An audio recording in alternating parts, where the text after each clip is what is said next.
నమస్తే, welcome to Leo. Mudragada Padmanabham అందరికీ తెలిసిందే. అంటే పద్మనాభ రెడ్డి కింద పేరు మార్చుకున్నాడు. సో ఇప్పుడు ఎలా పిలవాలి అనేది తెలియదు. అయితే మనతో పాటు జనసేన అధికార ప్రతినిధి కె శ్రీనివాస్ గారు ఉన్నారు. వారితో అడిగి తెలుసుకుందాం. సార్ నమస్తే.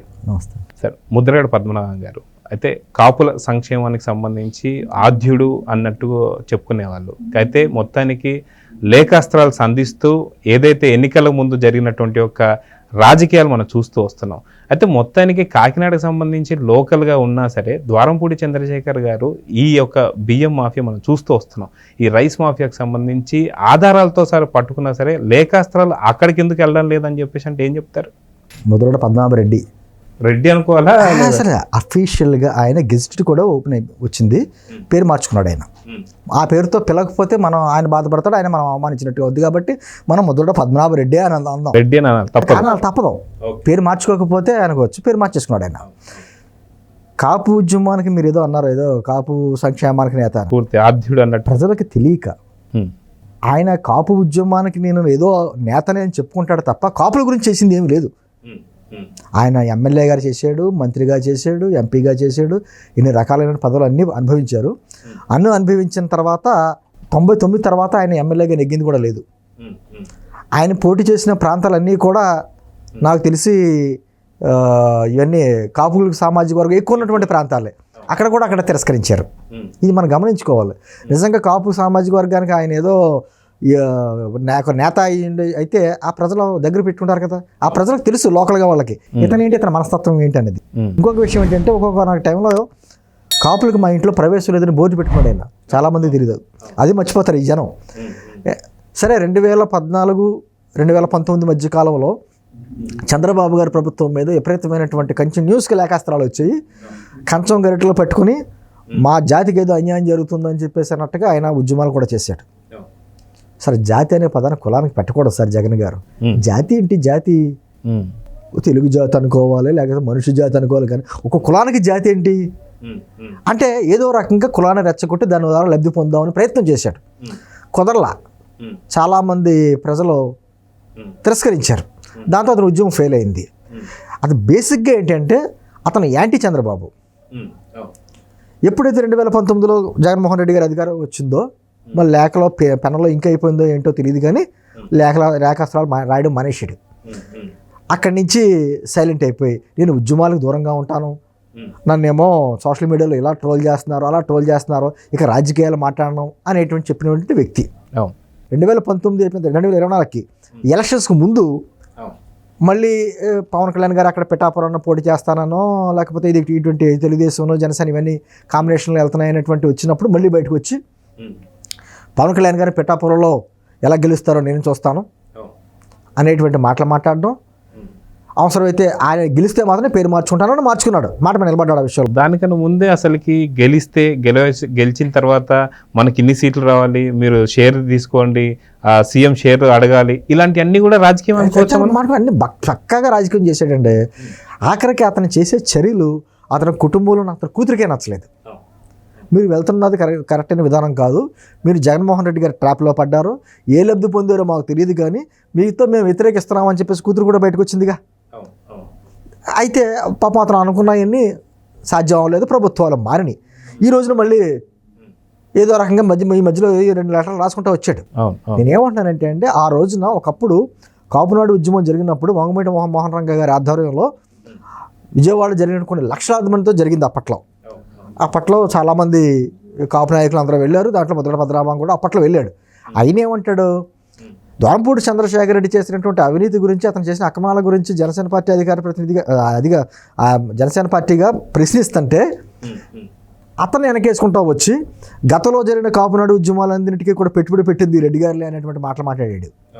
చాలామంది అన్నారు, కాపు ఉద్యమానికి రెడ్డి గారు పెట్టుబడి పెట్టడం ఏంటి, వాళ్ళ ఇంట్లో ఉప్మా తయారు చేసి కొత్తం ఏంటి, ఉప్మా రెడ్డి ఏం మాట్లాడుతున్నావు, నీకు అంత పాలేరుతనం చేయాలనుకుంటే రెడ్డి గారు దొడ్లో పాలేరుతనం చేసుకో తప్ప మమ్మల్ని అవమానించుకోని చెప్పేసి కాపు సామాజిక వర్గంలో నేతలు చాలామంది తిరగబడ్డారు.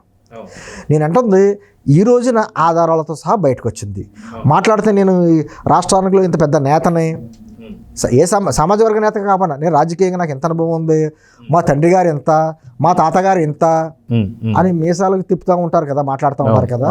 ఈ రోజున నీ నియోజకవర్గాలకు దరిదాపులో ఉన్నటువంటి నియోజకవర్గాల్లో జరుగుతున్నటువంటి రైస్ మాఫియా గురించి ఈరోజు ఆధారాలతో సహా బయటకు వచ్చింది కదా, నువ్వెందుకు లేఖ రాయలేవు? నిజంగా నీకు ప్రజల పట్ల అభిమానం ఉండుంటే లేఖ రాయాలిగా ప్రభుత్వానికి. ఖచ్చితంగా ఇన్ని ఆధారాలతో బయటపడ్డాయి కాబట్టి దూరంపూడి చంద్రశేఖర్ రెడ్డి మీద ఒకసారి ఎంక్వైరీ చేయండి అని చెప్పి అడగాలగా. ఎందుకు మనం మాట్లాడట్లేదు? ఎందుకు పెన్నులో ఇంకు పని చేయట్లేదు? నేను అంటుంది ఇవన్నీ కూడా ప్రజలు గమనిస్తారు జగన్ గారు. మనం ఎందుకంటే గతంలో ఇతను కొన్ని సందర్భాల్లో తలుపులు వేసుకుని గన్న పెట్టుకుని చేశాడు. దేని గురించి చేశాడు? కాపుల గురించి చేశాడా? చాలామంది నేటి తరానికి తెలదు. ఆ రోజున అతనికి సంబంధించినటువంటి ఫ్యాక్టరీలకు ఏవైతే ఉన్నాయో వాటి కరెంటు బిల్లు గురించి చేశాడైనా, కాపు ఉద్యమం గురించి చేయలే. తన వ్యక్తిగత లబ్ధి గురించి ఆ రోజు చేశాడు. ఇవన్నీ ఆ ప్రాంత ప్రజలందరికీ తెలుసు. అందుకనే పిఠాపురం కావచ్చు లేదా వేరే నియోజకవర్గాలు ఆయన కంటెస్ట్ చేసిన నియోజకవర్గాల్లో అక్కడ ఉన్న వాళ్ళు ఓడించారు అతన్ని. కెల్లంపూడిలో వచ్చినటువంటి ఓటింగ్ శాతం ఏంటో చూడండి అప్పట్లో. అంటే నేను అంటుంది ఏదేమైనా ఒక లక్ష్యం గురించి పనిచేసినప్పుడు ఆ లక్ష్యం తీసుకు ఎన్ని కష్టాలు నష్టాలు ఉన్నా ముందుకు వెళ్ళాలి. అంతే తప్ప మధ్యలో వచ్చేటువంటి రాజకీయ లబ్ధుల గురించో లేకపోతే నీ సొంత లబ్ధి గురించో చేసుకుంటూ వెళ్తే ప్రజలు ఏం చేస్తారంటే కొన్నాళ్ళకి రాజకీయ సమాధి ప్రజలే కట్టేస్తారు సార్, ఎవరు కట్టకర్లా. ఈరోజు జరగబోయేది అదే. అయితే గతంలో 2024 సంబంధించి ఎన్నికల్లో ఎప్పుడైతే పేరు మార్చుకున్న వెంటనే మీరు ఇందాక అన్నట్టు రాజకీయ సమాధి అప్పుడే కట్టేసుకున్నట్టు చెప్పవచ్చు. ఇప్పుడు లేఖలకి ఏమన్నా దానికి ఒక వాల్యూ ఉంటుందా లేదంటే ఏం చెప్పి ఇప్పుడు లేఖల రెడ్డి కింద మారిపోయాడు ఆయన. ఎవరికి లేఖల పద్మనాభ అనేవారు ఇప్పుడు లేఖల రెడ్డి గారు అంటారు. అంటుంది వాస్తవాలు రాస్తే ప్రజలు కనీసం ఆలోచిస్తారు. సరే ఒక సీనియర్ నేత ఏదో మాట్లాడుతున్నాడు, నిజంగా దీంట్లో వాస్తవం ఉంది కదా అనేవాడు. అతను దాంట్లో కూడా అంటే ఎంత దుర్మార్గం అంటే నాకు తెలుసు నెల రోజుల క్రితం అనుకుంటే ఒక లెటర్ రాశాడు ఆయన.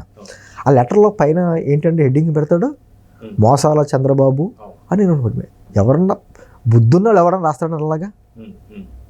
మోసాల చంద్రబాబు, నువ్వు మోసాల చంద్రబాబు అంటున్నావు కదా, ఏదో నిరూపించు. ఆ రోజు నువ్వు చస్తావు అని చెప్పేసి అని తుపాకి పెట్టి కూర్చుంటే వచ్చి బతిమాలింది చంద్రబాబే. మర్చిపోయినట్టున్నాడు ఈయన. అంటే ఆ రోజు అవసరం, పార్టీలు మారాడు, ఆ రోజు అవసరం. ఈ రోజేమో ఈ విధంగా లెక్కలు రాస్తా ఆ ఇష్టం వచ్చినట్టు మళ్ళీ ప్రత్యేక హోదాను రకరకాలైనటువంటి వింత వ్యాఖ్యలన్నీ ఇప్పుడు మొదలు పెడుతున్నాడు. నేను ఏమంటున్నానంటే ఇది కేవలం రాజకీయంగా అతను లబ్ధి పొందడానికి చేశాడండి. అతన్ని పావుగా ఉపయోగించుకున్నాడు జగన్మోహన్ రెడ్డి. మొదటి పద్మనాభం భుజం మీద తుపాకీ పెట్టి కాపులను కాల్చాలని చూశాడు, కాకపోతే మిస్ఫైర్ అయింది. మిస్ఫైర్ అయ్యి అక్కడ ఉన్నటువంటి కాపు సామాజిక వర్గం కావచ్చు, మిగతా వాళ్ళందరూ కావచ్చు, అసలు జగన్మోహన్ రెడ్డి వద్దు, మీ మొదటి పద్మనాభం ఆలోచనలు మాకు వద్దని చెప్పేసి కూటమి ప్రభుత్వానికి ఎంత భారీ మెజారిటీ ఆ జిల్లాలో ఇచ్చారు చూశారు కదా మీరు. ఎవరికి 70,000, 80,000, 90,000 మెజారిటీ తక్కువ రాలా. దాన్ని బట్టి మీకు ఏమర్థమైంది? ప్రజలు మిమ్మల్ని తిరస్కరించారు. ఇప్పటికైనా అవసాన దశలో ఉన్న వయసు అయిపోయింది, నీ రాజకీయాలు ఫలించట్లేదు, నీ ఆలోచనలు ఫలించట్లేదు, దుర్మార్గం ఆలోచనలు. కాబట్టి సొంత ఇంట్లో ఉన్నటువంటి సొంత బిడ్డే నిన్ను వ్యతిరేకించింది. ఇంకా నువ్వు ఎందుకు? నువ్వు ఒక సామాజిక వర్గ నేత కాదు, ఒక రాజకీయ నేత కాదు. ఎందుకు అది ఏదో జగన్మోహన్ రెడ్డి ఇచ్చే తాయిలాలకు ఆశపడి చేస్తా ఉంటే ఇంకా ఎందుకు పరువు పోగొట్టుకోవడం? నేను అంటుంది ఇప్పటికీ కూడా కొంతమందిలో కొంచెం జాలి సానుభూతి ఏదో ఉంటుందండి. ఎందుకంటే ఒక సీనియర్ నేత రకరకాల అది కూడా పోగొట్టుకుంటాడు ఈయన. ఖచ్చితంగా ఎవరైతే ఆయన చుట్టుపక్కల తిరిగి అతని గురించి ప్రత్యేకించి ప్రాణం పెట్టి తిరిగినటువంటి అనేక మంది నేతలు బయటకు వచ్చేసారు. ఒకసారి అతను ఆత్మపరిశీలన చేసుకోవాలి కదా. నా చుట్టూ ఉన్నటువంటి వ్యక్తులను ఎందుకు తిరస్కరించి వెళ్ళిపోతున్నారు, నా కుటుంబీకులు ఎందుకు వ్యతిరేకిస్తున్నారు, నేను చేస్తున్న తప్పు ఏంటి, ఈ కేవలం ఈ వయసులో కూడా ఇంకా దేనికో ఆశపడి చేస్తున్నావా? ఏం ఆశపడి చేస్తున్నావు? కనీసం సమాజం గురించి ఆలోచించాలి కదా, రాష్ట్రం గురించి ఆలోచించాలి కదా, ప్రజల గురించి ఆలోచించాలి కదా. అది ఏమీ లేకపోతే నా పరిస్థితి ఏంటని అతను ఆలోచించుకుంటే అతను పైకి చెప్పలేకపోయినా అతను ఆత్మపరిశీలన లోపల చెప్తూ ఉంటుంది. మనసాక్షి ఒకటి ఉంటుంది కదా, ఎలాగ సాక్షి పేపర్లో నిజాలు ఉండవు, ప్రతి వాళ్ళకి మనసాక్షి ఒకటి ఉంటుంది. ఆ మనసాక్షి ప్రకారమైన ఆలోచించుకోవాలి కదా. నేను అంటుంది ఇప్పటికైనా పరువు పోగొట్టిన ఆల్రెడీ రాజకీయ భవిష్యత్తు ఏం లేదండి అతనికి.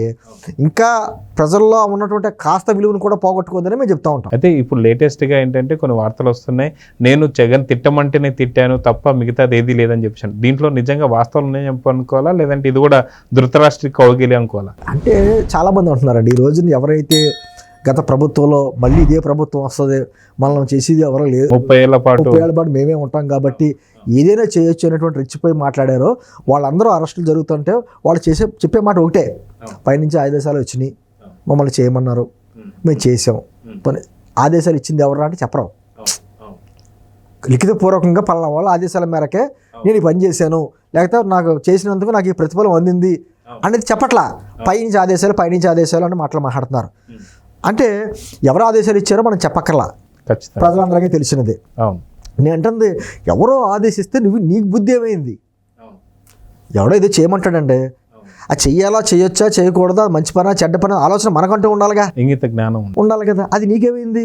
నువ్వు చిన్నపిల్లడు కాదు కదా, ఇంత రాజకీయ అనుభవం ఉందంటావు, మా తండ్రులు ఇలా అంటావు, మా తాతలు ఇలాగ అంటావు, పెద్ద చరిత్ర చెప్పుకుంటావు కదా.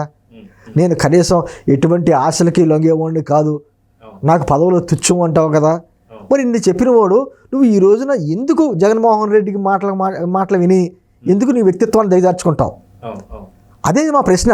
కాకపోతే దానికి సమాధానం వస్తుందని కానీ అతనిలో మార్పు వస్తుందని కానీ నేనైతే అనుకోను. ఎందుకంటే ఎప్పుడైతే అతను పద్మనాభరెడ్డి అని పేరు మార్చుకున్నాడో, ఎవరన్నా మతాలు మార్చుకుంటారు, కులం మార్చుకున్నాడో, కులం మార్చుకోవడానికి ఉండదులంటే పేరు మార్చుకున్నాడో ఆ రోజునే అతను చరిత్ర అయిపోయింది. ఇంకా అతని గురించి మనం ఎక్కువగా మాట్లాడుకోవడం కూడా తప్పే అనిపిస్తుంది నాకు.